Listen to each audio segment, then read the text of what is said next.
अस्सलामुअलैकुम। मेरा नाम है डॉक्टर सैयद और हमारे चैनल का नाम है अशरफी होम्यो क्लिनिक। आज हम बात करेंगे एक नहायत ही हसास टॉपिक के ऊपर। ये टॉपिक न सिर्फ ये कि नहायत ही हसास है बल्कि नहायत ही तकलीफ़ देह भी है, ख़ास तौर पे डायबिटीज़ के पेशेंट्स के लिए, क्योंकि ये वो तकलीफ़ है जो अमूमन डायबिटीज़ के पेशेंट्स के साथ पेश आती है। डायबिटीज़ के पेशेंट्स अगर अपने पैरों का, हाथों का ख़्याल ना रखें तो बाज़ औक़ात पैरों में, अंगूठे के पास, उँगली में या एड़ी में या अमूमन हाथ के अंगूठे में उनके ज़ख़म पैदा हो जाता है और ये ज़ख़म दिन ब दिन बिगड़ता चला जाता है, ठीक नहीं होता, ख़राब सूरत हाल इख्तियार करता चला जाता है, इसमें पस पड़ जाती है, सूरत हाल बिगड़ती ही चली जाती है। आम इलाज से, मुख्तलिफ़ दवाओं से ये ज़ख़म ठीक नहीं होता और बिल आखिर फिर डॉक्टर्स ये तजवीज़ पेश करते हैं कि अब सिवाय इसके कि उंगली को, अंगूठे को, पैर के पंजे को या फिर पूरे पैर को ही काट दिया जाए।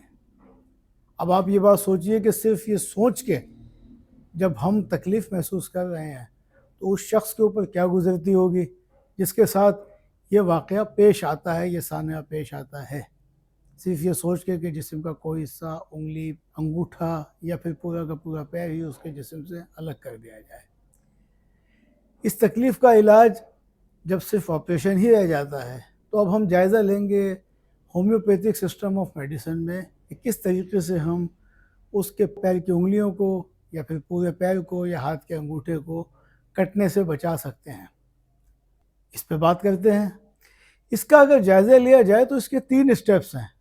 सबसे पहला स्टेप तो ये है कि उस मरीज़ को जो कि डायबिटिक है, उसकी डायबिटीज़ को पूरे तरीके से कंट्रोल किया जाए। अगर वो होम्योपैथिक मेडिसिन का आदी है तो होम्योपैथिक मेडिसिन से, अगर एलोपैथिक मेडिसिन का आदी है तो एलोपैथिक मेडिसिन से सख्त तरीन उसे परहेज़ करना चाहिए ब्लड शुगर लेवल को नीचे लाने के लिए। अगर वो इंसुलिन देता है और उसके बावजूद शुगर कंट्रोल नहीं हो रही तो इंसुलिन के डोजेस को एडजस्ट करना चाहिए। अगर वो एलोपैथिक मेडिसिन ले रहा है तो एलोपैथिक मेडिसिन के या तो डोज को बढ़ाया जाए या मेडिसिन को चेंज किया जाए, और अगर वो होम्योपैथिक ट्रीटमेंट कर रहा है तो होम्योपैथी की दवाओं में भी डोज में रद्द-बदल किया जाए या फिर दवाओं को तब्दील किया जाए। दूसरा स्टेप ये है कि पैदा होने वाले ज़ख़म की बैरूनी देखभाल, बाहर से उसे कैसे देखा जाए, कैसे उस पर तवज्जो दी जाए। होम्योपैथी की मेडिसिन कैलेंडुला ऑफ ज़ख्मों को ठीक करने की बेपनाह सलाहियत रखती है और ज़ख्मों को इसकी मदद से ठीक किया जा सकता है। ऐसे ज़ख्मों को दिन में कम से कम 2 बार कैलेंडुला मदर टिंचर से 2 बार कम से कम धोया जाए, अच्छे तरीके से साफ़ किया जाए। उसके बाद कैलेंडुला ही की क्रीम या कैलेंडुला का ऑइंटमेंट इस पे अप्लाई किया जाए, ज़ख़म को ढक के रखा जाए, ज़ख़म को नमी से और गर्द गुब्बार से बचाया जाए। अब आते हैं हम तीसरे स्टेप की तरफ जो कि सबसे अहम है, यानी वो कौन सी होम्योपैथिक मेडिसिन्स हैं जिनकी मदद से हम इन ज़ख्मों को ठीक कर सकते हैं। पहली मेडिसिन है इसमें हीपरसल्फ़।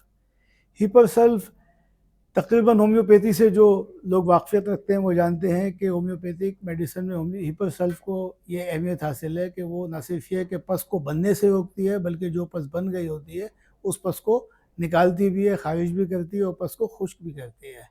हीपरसल्फ़ का इस्तेमाल 30 में या 200 में स्मर्स के इलाज के लिए किया जाता है। 30 में अगर दी जाती है तो दिन में 3 बार भी दी जाती है। 200 में दी जाती है अगर तो 1 डोज़ भी इसका दिया जा सकता है दिन में और बाज़ औक़ात 2 डोज़ भी दिए जा सकते हैं। इसके अलावा बाज़ हालतों में 1 एम में भी इसका इस्तेमाल किया जाता है। दूसरी दवा है सिलेशिया। सिलेशिया में ये ख़ुसूसियत है कि ये बनी हुई पस को बाहर निकालती है और मज़ीद पस बनने के अमल को रोकती है। सिलेशिया का इस्तेमाल 6x में या 6 पोटेंसी में किया जाता है और इसका इस्तेमाल हीपरसल्फ़ के साथ भी किया जा सकता है। इसके इस्तेमाल से ये होता है कि जो पस बन गई होती है वो पस निकल जाती है और मज़ीद पस बनने का अमल रुक जाता है। तीसरी और सबसे अहम दवा, उस दवा का नाम है हेक्ला लावा। जी हाँ, हेक्ला लावा। इस दवा में ये ख़ुसूसियत है कि अगर इन्फेक्शन हड्डी तक पहुंच गया है और पस हड्डी तक पहुंच गई है या हड्डी में भी पस पड़ना शुरू हो गई है तो अगर हेक्ला लावा का इस्तेमाल कराया जाए तो न सिर्फ ये कि वो पस बनना ख़त्म हो जाती है बल्कि वो उस अमल न सिर्फ ये कि वो अमल रुक जाता है बल्कि वो ख़त्म भी हो जाता है अमल और ज़ख़म आसानी से और जल्द ठीक हो जाता है। इसका इस्तेमाल भी 3x, 6x या 6 पोटेंसी में किया जाता है और इसके इस्तेमाल से बहुत मुफीद नताइज सामने आए हैं। ऐसे कई पेशेंट्स देखे गए हैं जिन्होंने इस दवा को इस्तेमाल किया और जब उनका ज़ख़म हड्डी तक पहुंच गया था, बस हड्डी तक पहुंच गई थी, वो हील हो गया, ठीक हो गया और वो शिफायाब हो गए।